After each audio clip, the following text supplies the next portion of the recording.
கர்த்தருடைய பரிசுத்த நாமம் மகிமைப்படுவதாக.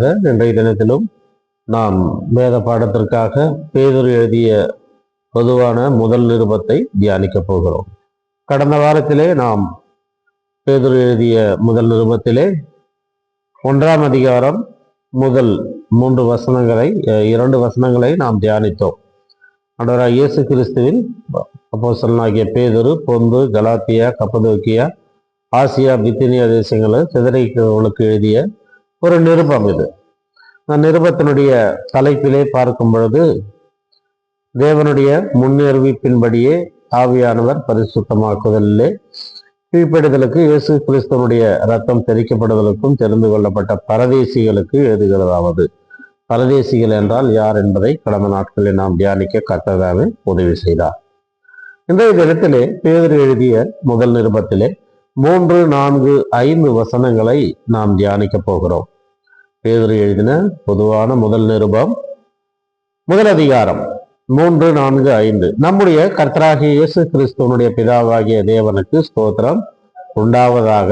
அவர் இயேசு கிறிஸ்துவின் மருத்துவரிலிருந்து எழுந்ததினாலே அழியாததும் மாசற்றதும் வாடாததுமாகிய சுதந்திரத்துக்கு ஏதுவாக ஜீவனுள்ள நம்பிக்கை உண்டாகும்படி தமது மிகுந்த இரக்கத்தின்படியே நம்மை மறுபடியும் ஜனிப்பித்தார். கடைசி காலத்திலே வெளிப்பட ஆயத்தமாக்கப்பட்டிருக்கிற ரட்சிப்புக்கு ஏதுவாக விசுவாசத்தை கொண்டு தேவனுடைய பலத்தினாலே காக்கப்பட்டிருக்கிற உங்களுக்கு அந்த சுதந்திரம் பரலோகத்தில் வைக்கப்பட்டிருக்கிறது. இந்த பேதுரு இந்த நிருபத்தை ஏன் எழுதினார் என்பதை கடந்த நாட்களிலே நாம் தியானித்துக் கொண்டு வந்தோம். ரோமா பட்டணத்தை நீரோ மன்னனால் எரிக்கப்பட்டது.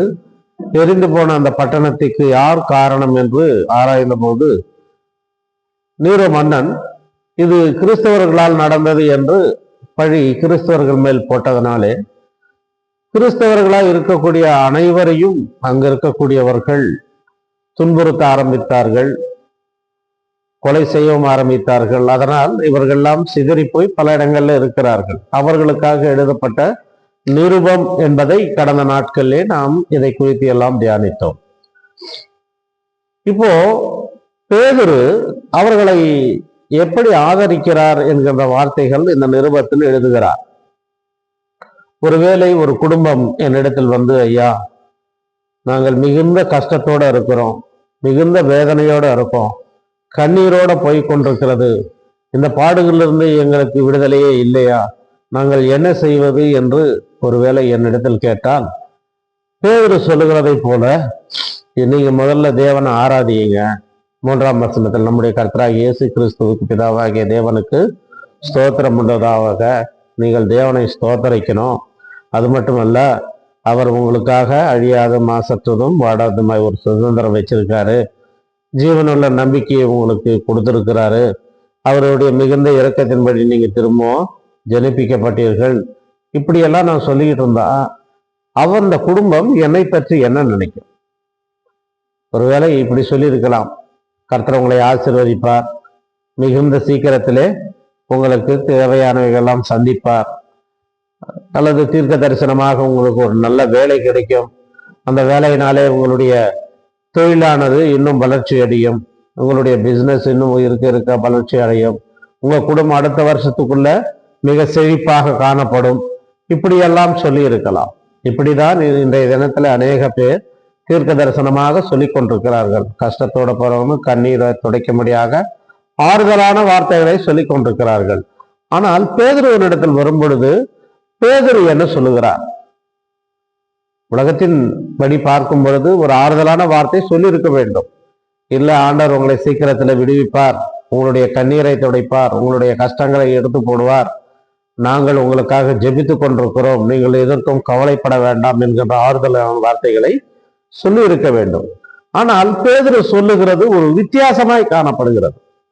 ஏன் இந்த வித்தியாசம் என்றால், கிறிஸ்துவுக்குள்ளே பாடுபடுகிறவர்கள் ஒரு நம்பிக்கை கொண்டிருக்க வேண்டும்.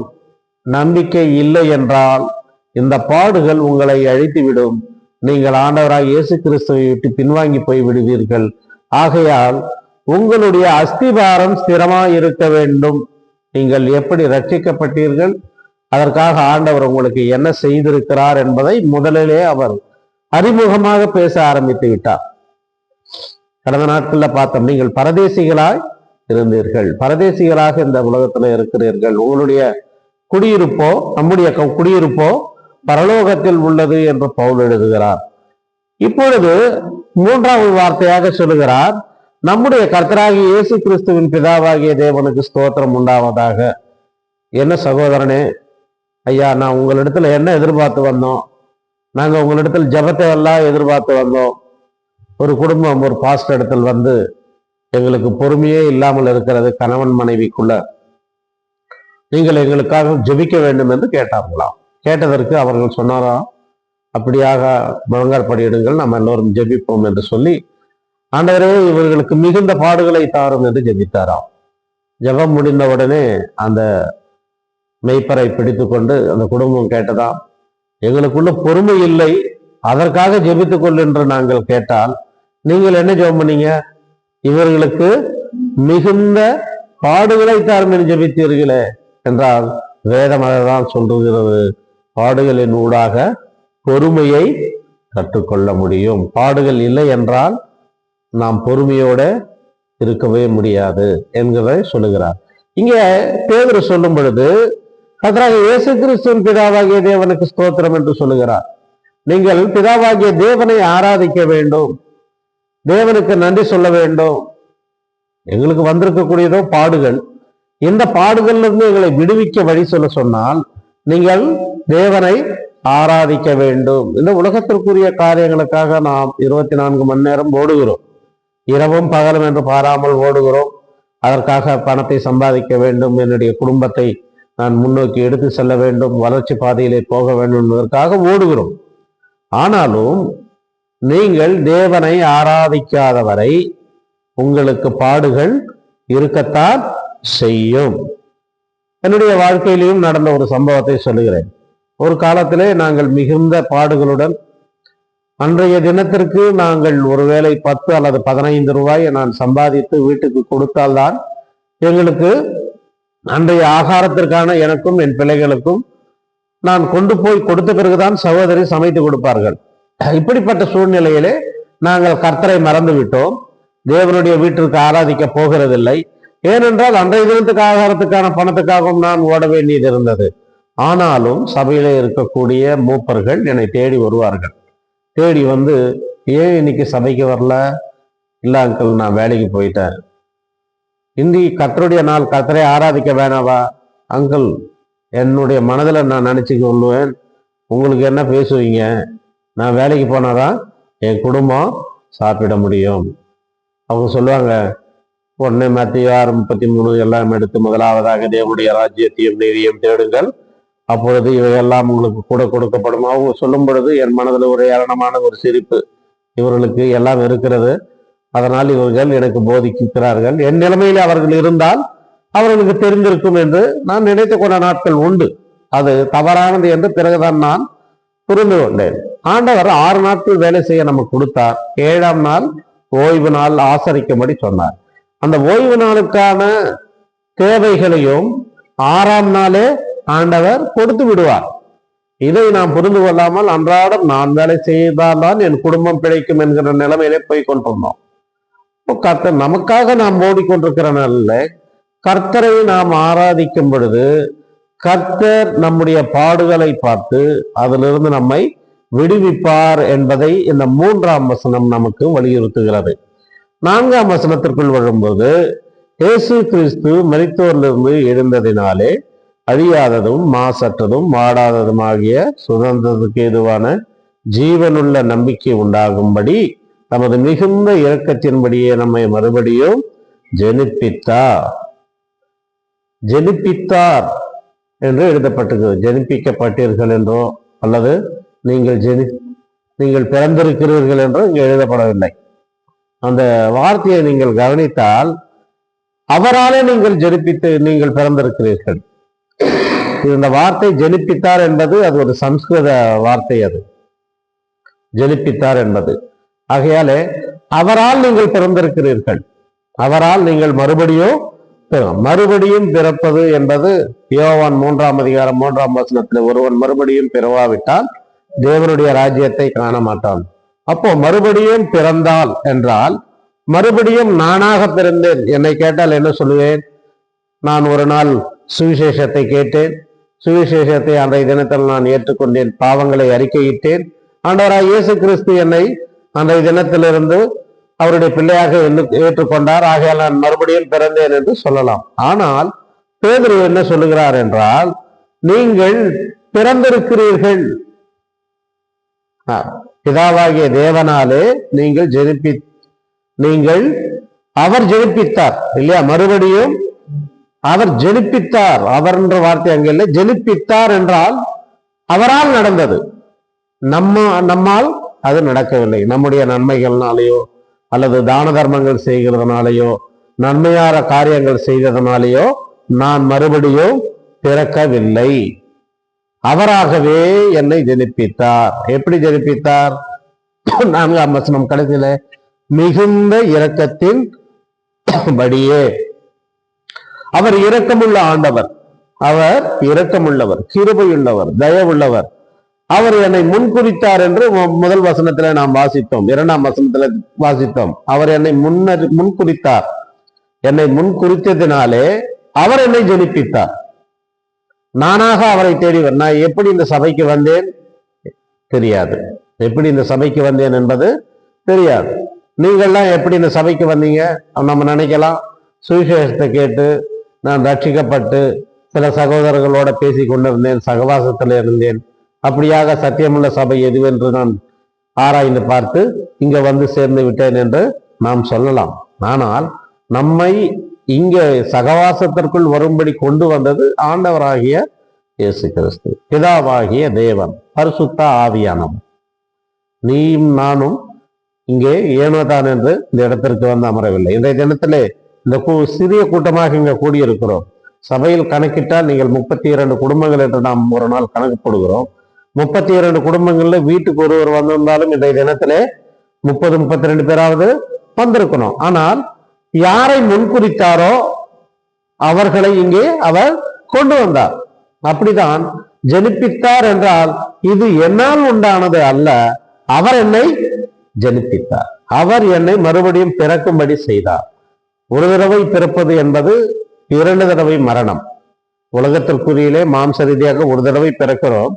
ஆனால் நமக்கு 2 மரணங்கள் உண்டு. ஒன்று, இந்த உலகத்திலே நாம் மரித்து விடுவோம். 2வது, நியாய தீர்ப்பிற்கு பிறகு 2ஆம் மரணம்.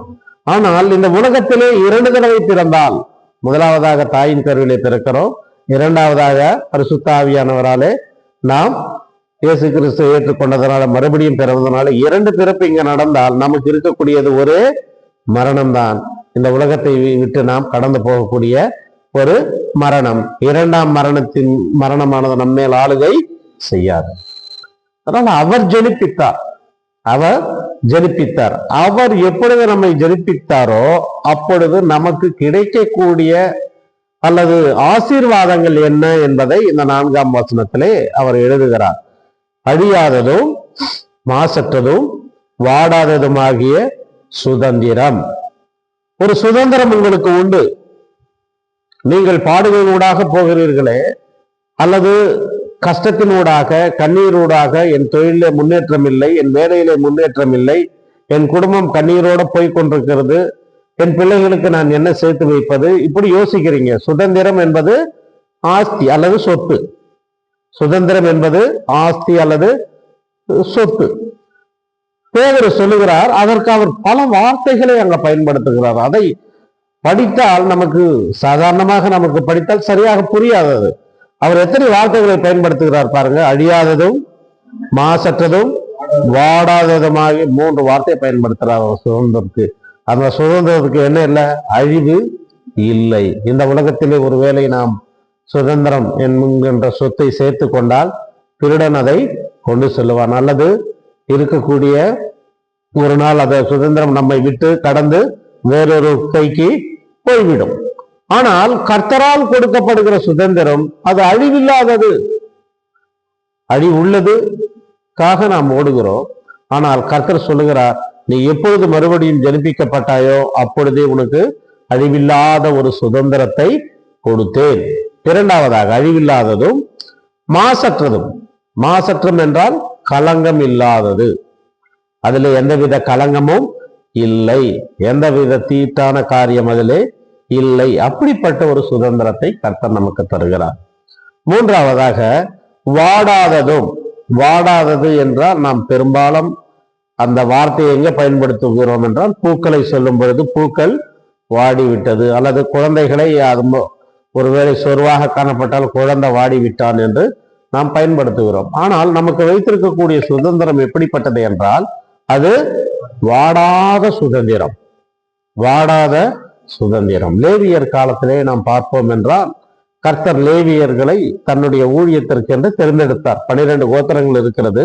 லேவியரை தேர்ந்தெடுத்து கானான் தேசத்தை பிரித்து கொடுக்கும் பொழுது லேவியர்களுக்கு அந்த தேசத்தை ஒன்றும் கொடுக்கப்படவில்லை. ஏனென்றால் ஆண்டவர் சொன்னார், நானே அவர்களுடைய சுதந்திரம், அவர்களுக்கு வேண்டியதெல்லாம் நானே தருவேன், இவர்கள் என்னுடைய ஊழியத்தை செய்ய நான் தெரிந்து கொள்ளப்பட்ட ஜாதி, இவர்களுக்கு எந்த விதமான சுதந்திரம் இந்த உலகத்தில் இல்லை. அவர்களுக்கு சுதந்திரம் யாரு? நாம் தான் அவர்களுடைய சுதந்திரம். ஒருவேளை நான் என் தகப்பனாரை பற்றி தவறுதலாக பேசலாம். என் தகப்பனார் எனக்காக என்ன சேர்த்து வைத்தார், அவர் எல்லாத்தையும் அழிச்சிட்டு அவர் இந்த உலகத்தை விட்டு போயிட்டாரு, இப்போ நான் கஷ்டப்பட்டுட்டு இருக்கேன், இவ்வளவு பேசுறேன் நானு, நாளைக்கு என் பிள்ளைகளுக்கு என்னை பார்த்து பேச மாட்டார்களா? என் பிள்ளைகள் என் தகப்பனார் எனக்கு என்ன சேர்த்து வைத்தார், உயிரோடு இருக்கும்போதே கேட்குறாங்க, இதுவரையில நீ சம்பாதிச்சது என்ன பண்ண, என்ன சேர்த்து வச்ச எங்களுக்குன்னு இப்போ கேட்குறாங்க. ஆனால் பரமபிதா நம்மை எப்பொழுது ஜெனிப்பித்தாரோ அப்பொழுதே நமக்கு சுதந்திரத்தை கொடுத்து விட்டார். அது அழியாததும் மாசற்றதும் வாடாததுமான சுதந்திரம். ஒருவேளை இந்த சுதந்திரத்தில் இருப்பது என்பது நாம் அறியாமல் நான் கிறிஸ்தவன் என்று சொல்லிக் கொண்டிருந்தால் நாம் உலகத்திலே வாடி போய்விடுவோம். ஏன் இந்த வாடி போகிற வார்த்தையை பயன்படுத்துகிறார் என்றால், அவர்கள் பாடுகளின் ஊடாக கஷ்டங்களின் ஊடாக போய்கொண்டிருக்கிற கண்ணீரோட போறாங்க. வெளியே தலை காட்டி விட்டால் கொலையும் செய்து விடுவார்கள். இப்படிப்பட்ட நிலைமையில அவர்களுக்கு ஆறுதல் படுத்த முடியாத பேர் சொல்கிற வார்த்தை, நீங்கள் இந்த உலகத்துல சம்பாதித்து பிள்ளைகளுக்கு சேர்த்து வைக்க வேண்டும் என்று ஒருவேளை நீங்கள் நினைத்தால் அது தவறானது, அது வாடி போய்விடும், அது வாடி போய்விடும். ஆனால் கர்த்தர் உங்களை எப்பொழுது ஜெனிப்பித்தாரோ அப்பொழுதே உங்களுக்கு ஒரு சுதந்திரத்தை பரலோகத்தில் வைத்திருக்கிறார் என்று சொல்லுகிறார். அதுக்கு பிறகு வாடாத சுதந்திர ஏதுவாக ஜீவனுள்ள நம்பிக்கை உண்டாகும்படி நமக்கு ஒரு நம்பிக்கை கொடுத்திருக்கிறார். அந்த நம்பிக்கைக்கு ஜீவன் உண்டு. யாருக்கு ஒருவேளை தன்னுடைய வாழ்க்கையின் மேலு தன்னுடைய இருக்கக்கூடிய நிலைமையிலிருந்து நான் இந்த உலகத்துல இருக்கிறதை காட்டிலும் செத்தால் நலமா இருக்கும்னு யார் சொல்லுவாங்க? நம்பிக்கை இல்லாதவர்கள் சொல்லுவார்கள். நம்பிக்கை இல்லாதவர்கள் எப்படிப்பட்டவர்கள் என்றால், மணல் மேல் வீடு கட்டியவனை போல புத்தி இல்லாதவனை போல இருப்பான். ஒரு மழை வரும், ஒரு காத்து வரும், அது அஸ்திவாரம் மணல் மேல் இருக்கிறதுனாலே அது கீழே விழுந்து விடும். கிறிஸ்துவ வாழ்க்கையிலே அப்படி நீங்க இருக்கக்கூடாது. நீங்க ஒரு நம்பிக்கையோட இருக்கணும். அதுவும் ஜீவனுள்ள நம்பிக்கை. எனக்கு இந்த உலகத்தில் எந்த பாடுகள் வந்தாலும் என்ன கஷ்டம் வந்தாலும் எனக்கு ஒருவர் இருக்கிறார், அவர் என்னை தாங்குவார், தப்புவிப்பார், என்னை அவர் ஆதரிப்பார் என்கின்ற ஒரு நம்பிக்கை உங்களுக்குள்ள இருக்கணும். அதுதான் ஜீவனுள்ள நம்பிக்கை. இது மரித்தவர்களுடைய நம்பிக்கை இல்லை. இந்த மரித்தவர்களுடைய நம்பிக்கை என்பது கிறிஸ்துவ வாழ்க்கையிலிருந்து விலகி போகக்கூடியது. பாடுகள் வரும் பொழுது அவர்கள் விலகி போய்விடுவார்கள். விதைக்கிறவன் விதை விதைக்க புறப்பட்டான். விதை விதைக்க புறப்பட்டவன், சில விதைகள் கரடமுள்ளான இடத்திலும் சில விதைகள் கற்பாறைகளும் சில விதைகள் முட்பதைகளும் இருந்தது. அப்போ ஏன் அந்த முட்பதைகள்ல உள்ள அந்த விதைகள் வளரவில்லை என்றால், அவர்களுக்கு பாடுகள் வரும் பொழுது அவர்கள் அந்த வசனம் அவர்களுக்குள்ள நிலையாக இருப்பதில்லை. அதனாலதான் இந்த ஜீவனுக்கு ஏதுவான ஒரு நம்பிக்கையை நமக்கு கொடுத்தார் என்று பார்க்கிறோம். மறுபடியும் ஜெனிப்பிக்கப்பட்டவர்களுக்கு என்னெல்லாம் இருக்கிறது தான், என்னெல்லாம் இருக்குன்னு பார்த்தோம். அழியாதது, மாசற்றது, வாடாததுமான சுதந்திரம் இருக்கு. ரெண்டாவது ஜீவனுள்ள நம்பிக்கை இருக்கு. அப்போ அதனால அவர் என்ன நான் அவர் மறுபடியும் பிறந்ததுனால இப்படிப்பட்ட எனக்கு ஆசீர்வாதங்கள் உண்டு. இந்த ஒரு ஆசீர்வாதங்கள் மட்டும் இல்ல, 5ஆம் வசனத்துல பார்க்கிறோம், கடைசி காலத்திலே வெளிப்பட ஆயத்தமாக்கப்பட்டிருக்கிற ரட்சிப்புக்கு ஏதுவாக விசுவாசத்தை கொண்டு. கடைசி காலத்திலே எனக்காக ஒரு ரட்சிப்பு ஆயத்தமா இருக்கிறது. இங்க இதை புரிந்து கொள்வது சில நேரங்கள்ல கடினமாகத்தானா இருக்கும். நான் இயேசுவை எப்பொழுது ஏற்றுக்கொண்டேன் அப்பொழுது நான் ரட்சிக்கப்பட்டேன். ஆனால் பேதுரு என்ன சொல்லுகிறார் என்றால், கடைசி காலத்துல உங்களுக்காக ஒரு ரட்சிப்பு ஆயத்தமா அங்க வச்சிருக்காரு அவரு. அந்த ரட்சிப்பு, அதாவது ரட்சிப்பு என்பது பாதுகாப்பு. ரட்சிப்பு என்பது பாதுகாப்பு. அப்போ என்னுடைய பாதுகாப்பும் அவர் கரத்தில் போய்விட்டது. நான் எப்பொழுது மறுபடியும் பிறந்தேனோ, எப்பொழுது மறுபடியும் ஜெனிப்பிக்கப்பட்டேனோ, என்னுடைய பாதுகாப்போ அவருக்குள் போய்விட்டது. அவருக்குள் போய்விட்டது. என்னுடைய தேவைகளை சந்திக்கிறார், என்னை பத்திரமாக பாதுகாக்கிறார். 3 காரியங்களை பார்த்தோம் இப்பொழுது. ஒன்று, சுதந்திரத்தை தருகிறார். இன்னொன்று, ஜீவனுள்ள நம்பிக்கையை தருகிறார். 3ஆவதாக எனக்கு ரட்சிப்பை அவர் தருகிறார். சரி, இதையெல்லாம் தர, இது எல்லாம் ஆண்டவர் நமக்கு கொடுக்க அவர் என்ன செய்தார் என்றார். இது கொடுக்க நான் தகுதி இல்லாதவன் தான், ஆனால் அவர் என்ன செய்தார் என்று 4ஆம் வசனத்தினுடைய முதல் இதுல எழுதப்பட்டிருக்கு. அவர் இயேசு கிறிஸ்து மரித்தோரிலிருந்து எழுந்ததினாலே, அவர் உயிர் தெழுந்ததினாலே இது எல்லாம் நமக்கு கிடைக்கிறது. பிதாவாகிய தேவன் குமாரனாகிய இயேசு கிறிஸ்துவை கல்வாரி சிலுவையிலே அவர்தான் பலி கொடுத்தார். இதை நாம் 2ஆம் வசனத்துல பார்த்தோம் கடந்த நாட்கள்ல, இல்லையா? தேவனுடைய முன்னறிவிப்பின்படி இது நடந்தது. அப்போஸ்தலர் 2:26 பார்த்தோம். தேவனுடைய முன் அறிவிப்பின்படி இது நடந்தது. குமாரனாகிய இயேசு கிறிஸ்துவை சிலுவையிலே பலி கொடுக்க வேண்டும், பாவங்களுக்காக மரிக்க வேண்டும், பரிசுத்த ரத்தத்தை சிந்த வேண்டும் என்பது முன் குறிக்கப்பட்டது. அது முன் அறிவிப்பின்படி செய்தது. அப்படி முன் அறிவிப்பின்படி செய்ததனாலே அவர் ஒருவேளை சிலுவையிலே பலியாகி அடக்கம் பண்ணப்பட்டு 3ஆம் நாள் உயிர் தெழாமல் இருந்திருந்தால் அது மரித்த நம்பிக்கைக்குள் போய் நிற்கும், ஜீவனுள்ள நம்பிக்கைக்குள் வராது. அவர் மறுபடியும் பிறந்ததனாலே மரணத்தின் மேல் அதிகாரம் உள்ளவராக, மரணத்தின் முள் கூரை அவர் உடைத்து அவர் மறுபடியும் உயிர் தெழுந்ததினாலே உனக்கு சுதந்திரம் கிடைக்குது. இப்ப யோசித்து பாருங்க, நாம் ஜெனிப்பிக்கப்பட்டோம், ஜெனிப்பிக்கப்பட்டதனாலே ஆசீர்வாதங்கள் வருகிறது. இந்த ஆசீர்வாதங்கள் உனக்கு கொடுக்கத்தக்கதாக அவர் உயிர் தெழுந்தார். அவர் உயிர் தெழுந்தார். யோசித்து பாருங்க. அப்போ நாம முன்னறிவிப்பின்படி அவர் நம்மை முன்குறித்து நம்மை ரட்சித்து, பிதாவாகிய தேவன் முன்குறித்தார், இயேசு கிறிஸ்துவினார் ரத்தத்தை தெளித்தார், பரிசுத்த ஆவியானவராலே நாம் ரட்சிக்கப்பட்டோம். ஆனால் அந்த ரட்சிப்பு குறித்த காரியத்தை பார்க்கும் பொழுது, நீங்கள் எப்படி மறுபடியும் ஜெனிப்பிக்கப்பட்டீர்களோ என்றால், நீங்கள் ஜெனிப்பிக்கப்பட்டவர்களாய் இருந்தால் அழியாததும் மாசற்றதும் வாடாததுமாகிய, இது நீங்க ஒரு கேள்வி கேட்கலாம், பிரதர் நான் ரட்சிக்கப்பட்டேன், நான் ரட்சிக்கப்பட்டு தேவன் எனக்கு சுதந்திரத்தை கொடுத்தார், எனக்கு ரட்சிப்பு பாதுகாப்பு கடைசி வரலும் எனக்கு பாதுகாப்பு தராரு, அவர் வெளிப்பட கடைசி காலத்துல வெளிப்பட ஆயத்தமா இருக்கிற ரட்சிப்பும் எனக்கு இருக்கு, ஜீவனுள்ள நம்பிக்கையும் எனக்கு இருக்கு. ஆனால் இப்பொழுது பார்த்தால் இந்த பாடுகளையும் கஷ்டங்களையும் கண்ணீர்களை பார்த்து, ஒருவேளை நான் பின்வாங்கி போனால், விசுவாசத்தில் குறைவாக போனால் இது எனக்கு கிடைக்குமா? இது எனக்கு கிடைக்குமா? நான் ஆண்டவருக்குள்ள இல்லாம, சபைக்கு வராம, கர்த்தரை ஆராதிக்காம, அல்லது திரும்பியும் உலகத்தோட சேர்ந்து உலகத்தோட சகவாசம் செய்து கர்த்தரை விட்டு போனால் உனக்கு கிடைக்குமா, எனக்கு கிடைக்குமா என்று கேட்டால், அந்த 5ஆம் வசனத்திலே அதற்கான விடை எழுதப்பட்டிருக்கிறது. கடைசி காலத்திலே வெளிப்பட ஆயத்தமாக்கப்பட்டிருக்கிற ரட்சிப்புக்கு ஏதுவாக விசுவாசத்தை கொண்டு தேவனுடைய பலத்தினாலே காக்கப்பட்டிருக்கிற உங்கள் அந்த சுதந்திரம் யாரால காக்கப்படுதான்? தேவனுடைய பலத்தினாலே காக்கப்படுகிறது. நீ எப்பொழுது தேவனை ஏற்றுக்கொண்டாயோ, சில நேரங்களிலே நாம் தவறி விடுகிறோம். அதுக்கு பிறகு உலக அனலா இல்லாமல் தவறிவிட்டு உலகத்தோட சேர்ந்து தேவனை விட்டு பின்வாங்கி போனாலும் கர்த்தர் நம்மை தொடர்ந்து பாதுகாத்து கொண்டிருக்கிறார். கர்த்தர் திரும்பவும் உன்னை கொண்டு வர அவரால் முடியும். ரட்சிக்கப்பட்டதிலிருந்து நான் விசுவாசத்துல எப்படியே இருக்கேன், நான் விழுந்து போகவில்லை, ஆண்டவருக்காக நான் நிற்கிறேன் என்று யாராலேயோ சொல்ல முடியும். அப்போ நான் விழுந்து போனாலும் திரும்பவும் தேவனுடைய பலமானது, அவர் தேவனுடைய பலத்தினாலே காக்கப்பட்டிருக்கிற உங்களுக்கு அந்த சுதந்திரம் பரலோகத்திலே இங்க வைக்கப்பட்டிருக்கிறது என்று எழுதப்பட்டிருக்கு.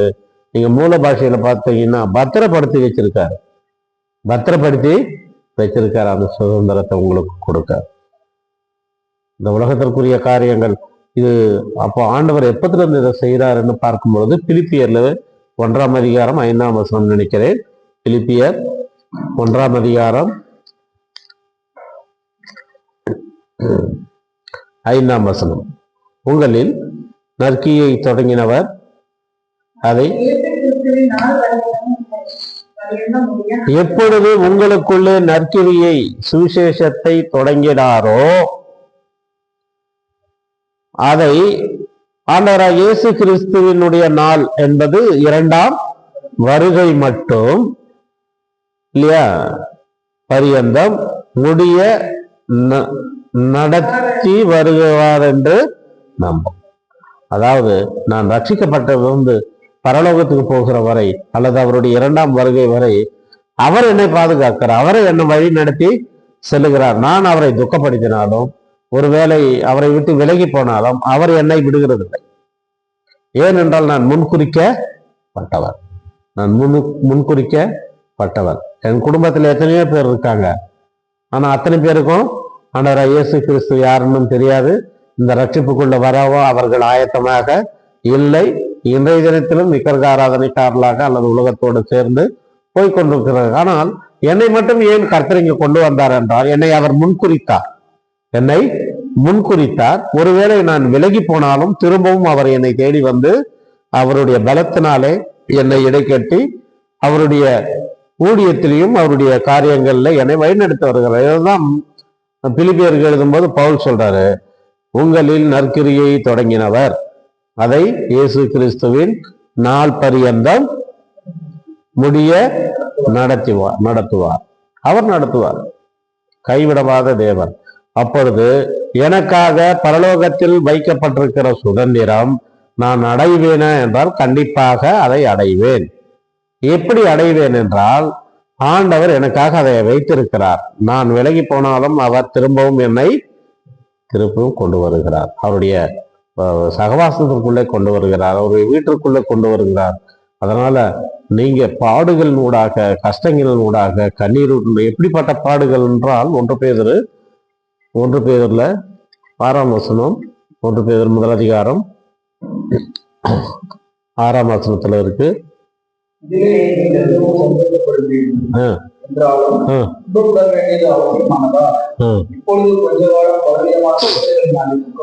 போதும், மிகவும், அதாவது துன்பப்பட வேண்டியது அவசியம். நீங்கள் துன்பப்படுகிறீர்கள் என்று இதனுடைய பொருள்.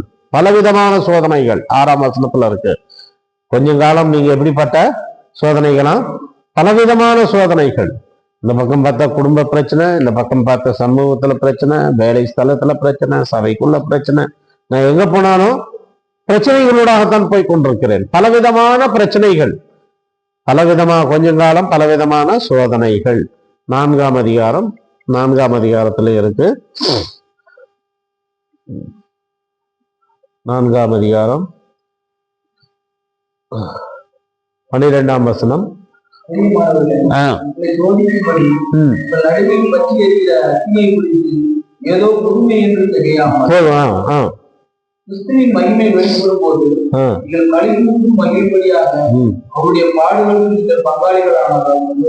போதும். அப்போ அந்த ஜனங்கள் பாடுகளினூடாக போகிறார்கள், பல சோதனை ஊடாக போகிறார்கள் இல்லையா? பல சோதனைகள் ஊடாக போகிறார்கள்.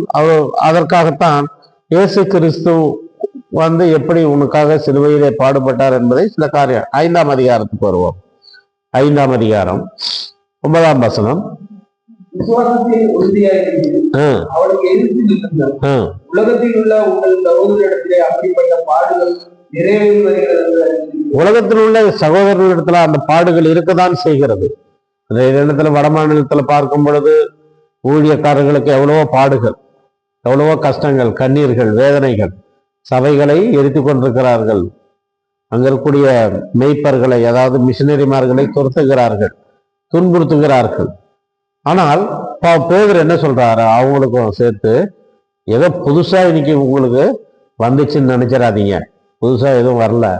உங்க சகோதரர்கள் இடத்துல இதெல்லாம் ஏற்கனவே நிறைவேறி இருக்கிறது. நீங்கள் 11ஆம் அதிகாரம் எபிரேயர் வாசித்து பார்த்தால் அந்த பாடுகளை நாம் ஒரு விஷயம் நினைத்து பார்ப்போம். 11ஆம் அதிகாரத்துல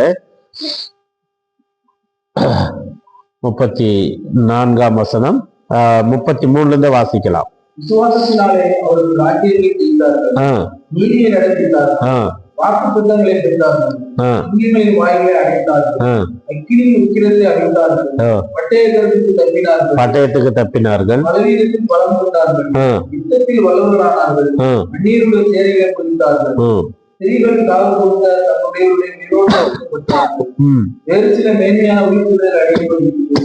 36ல இருந்து வாசிக்கலாம். வேறு சிலர் நிந்தைகளையும் அடிகளையும் கட்டுகளையும் இது எல்லாம் அப்புறம் வாளால் அறுப்புண்டார்கள். ஏசாயா என்கின்ற தீர்க்கதரிசியுடைய மரணத்தை நீங்க எப்பாவது வாசிச்சு பார்த்தீங்கன்னா புஸ்தகத்துல ஏசாயாவை என்ன பண்ணிட்டாங்க, வாளால அறுத்தார்கள். ஆளுக்கு ஒரு பக்கமா பிடிச்சி அவரை கட்டி போட்டு வாளினால் அறுத்தார்கள். அதுதான் இங்க கல்லேறி உண்டார்கள் என்பதை நாம் ஸ்தேவானுடைய வாழ்க்கையிலிருந்தும் பார்க்கலாம். வாளால் அறுப்புண்டார்கள், பரீட்சை பார்க்கப்பட்டார்கள், பட்டயத்தினாலே வெட்டப்பட்டு மரித்தார்கள், செம்மறையாட்டு தோள்களையும் வெள்ளாட்டு தோள்களையும் போர்த்தி கொண்டு திரிந்து குறைவையும் உபத்திரவத்தையும் துன்பத்தையும் தோலை மூடிக்கிட்டு ஆடுகளை போல ஆடுகளுக்கு இடையிலே போனார்களாம். அவ்வளவு துன்பங்கள், அவ்வளவு கஷ்டங்கள், அவ்வளவு பாடுகள். கிறிஸ்தவ வாழ்க்கை என்பது ஏதோ மலர்கள் மேலே நடக்கக்கூடிய ஒரு வாழ்க்கையில் கர்த்தர் ஆசீர்வதிப்பார்வா. ஆனால் உண்மையான கிறிஸ்தவர்களுக்கு ஒருவன் கிறிஸ்தவனாய் இருந்து பாடுபட்டாலும் பேதர் எழுதுகிறார், கிறிஸ்தவன் ஆவணதற்கே அவன் பாடுபண்ணமா. அப்போ அந்த ரோமாபுரியிலே நடக்கக்கூடிய இந்த பிரச்சனைகளுக்குள்ள அந்த ஜனங்கள் போய் கொண்டிருக்கும் பொழுது அவர்களுக்கு ஆறுதல் படுத்தும்படியாக எழுதப்பட்ட இந்த முதல் நிருபத்துல சொல்றது, நீங்க எதுக்கும் கவலைப்பட வேண்டாம், உங்களுக்கு ஒரு சுதந்திரம் வச்சிருக்கார் அவரு. அது அழியாததும் மாசற்றதும் வாடாததுமான சுதந்திரம் வைத்திருக்கிறார்.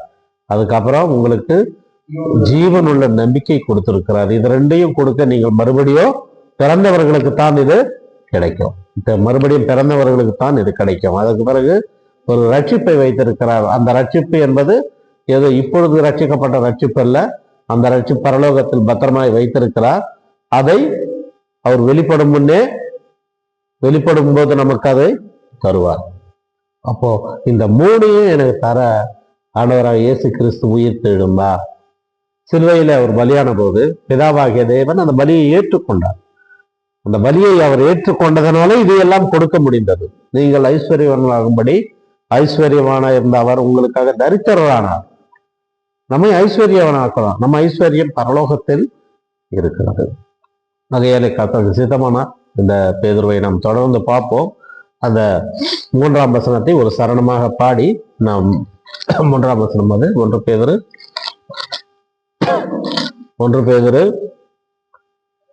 4ஆம் வசனம் இல்லையா?